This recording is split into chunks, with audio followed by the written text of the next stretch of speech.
મારું નામ આશિષ છે. હું અમદાવાદથી છું. મેં આ શિબિરનું માહિતી મને વોટ્સએપ ગ્રુપમાંથી મળી હતી.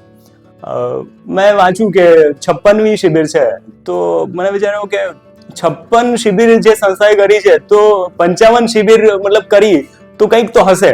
આટલી શિબિર કરી હોય તો સફળતા હોય તો જ આ થઈ શકે આટલું બધું. એટલે મને વિચાર આવ્યો કે મને તકલીફ હતી, નાકમાંથી પાણી નીકળે, મતલબ એને નઝલા ઝુકામ કહે છે. તો મેં ઘણી બધી ટ્રાય કરી. એ થોડો સમય સારું રહે, મહિનામાં થોડા દિવસ સારું રહે, પછી પાછું પાણી નીકળવાનું શરૂ થઈ જાય. એટલે રૂમાલથી નાક લૂછ્યા જ કરું, પૂરો આખો રૂમાલ ભીનો થઈ જાય.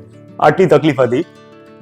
એટલે પરેશાન હતો હું, તકલીફ હતી. એટલે આ વાંચીને મને લાગ્યું કે કંઈક ફાયદો થશે. અને 5 દિવસ છે તો 5 દિવસમાં કેટલી બધી ટ્રીટમેન્ટ થશે, તો 5 દિવસમાં કંઈક તો ફરક પડશે એ વિચારીને હું આવ્યો હતો.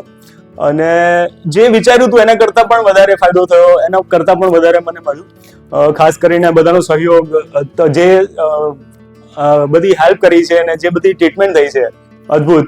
અને ઘણો ફરક પડ્યો. છેલ્લા 2 દિવસમાં તો મતલબ એકવાર પણ નાકમાંથી કંઈ તકલીફ છે જ નહીં. ઘણું સારું થઈ ગયું, ફરક પડ્યો છે. અને મને તો લાગે છે બધાને જે મળ્યું છે ને, બધાને જે ફાયદો થયો એના કરતાં પણ મને વધારે ડબલ ફાયદો થયો અને ઘણો ફાયદો થયો છે. કેવી રીતે? મારા ગુજરાતના અથવા તો ગુજરાત બહારના અમુક મિત્રોને મારા નામ કરતા મારા પપ્પાનું નામ વધારે ગમે છે. તો બધાના સર્ટિફિકેટમાં જોજો, મોસ્ટ ઓફ તમારું નામ હશે, સરનેમ હશે. મારા સર્ટિફિકેટમાં તો મારા પપ્પાનું નામ પણ છે. એટલે બધા કરતા પ્લસ મને ઘણું બધું મળ્યું છે. So thank you so much all of you.